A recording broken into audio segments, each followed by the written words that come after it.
Hey, what's up, everyone? So, there's a fresh patch out for Lost Soul Aside version 1.101, and I wanted to walk you through what actually changed and why it matters. In plain talk, like I would if we were standing next to the console together. This one is a focused, targeted hotfix rather than a massive content dump, but that doesn't make it unimportant. It's the kind of update that quietly smooths the edges of fights that felt sticky and fixes the little annoyances that used to break immersion or a good run. The headline here is combat polish and stability fixes, and you can feel the developer's attention on a handful of systems that directly touch how the game reacts when you press a button. First up, the Greatsword got some love. Previously, a couple of animations like spinning thrust and sword glide had transitions that left you feeling like you were waiting for the game to catch up to you. Those awkward frames where you had to either reset or guess a follow-up are what the devs addressed. Now there are new combo transitions after those moves that smooth out the flow, meaning you can string attacks more naturally, and the weapon feels less like a lumbering option and more like a choice with reliable rhythm. For players who like big, deliberate hits, that's a subtle but meaningful quality of life improvement.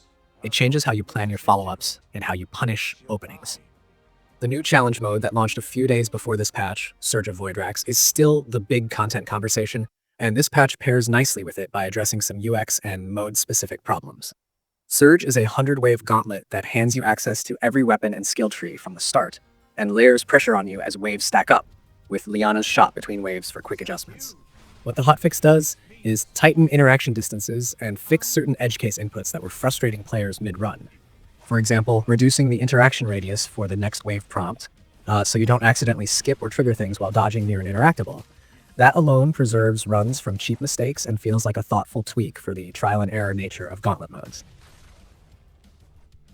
On the stability side, PC players got fixes around saving and some camera behavior quirks that cause trouble in particular scenes, plus a small but crucial fix for controller responsiveness on reward screens after reconnects. If you'd been nervous about doing long challenge mode runs because of reported save load glitches or a camera that spun out in certain cutscenes, this patch is precisely the kind that addresses those trust-eroding bugs. Persistence of max wave records and the ability to reclaim rewards without weird input issues are the types of fixes that don't make headlines but directly preserve the value of your time spent grinding. There are also audio and feedback adjustments sprinkled through the update. Hit sounds were touched, some background music transitions were smoothed, and there were a few ambient tweaks in specific chapters to better emphasize key moments. You might not notice the changes on the first visit, but over an hour of play, the clearer audio cues help the combat feel more impactful and make telegraphed enemy tells pop out more reliably. That's one of those psychological changes where the game begins to feel heavier and more responsive, even if the underlying numbers haven't shifted dramatically.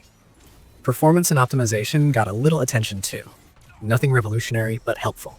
Targeted frame rate and stability improvements for both PS5 and PC that were meant to reduce occasional hitching and rare crashes related to enemy loading and combat effects.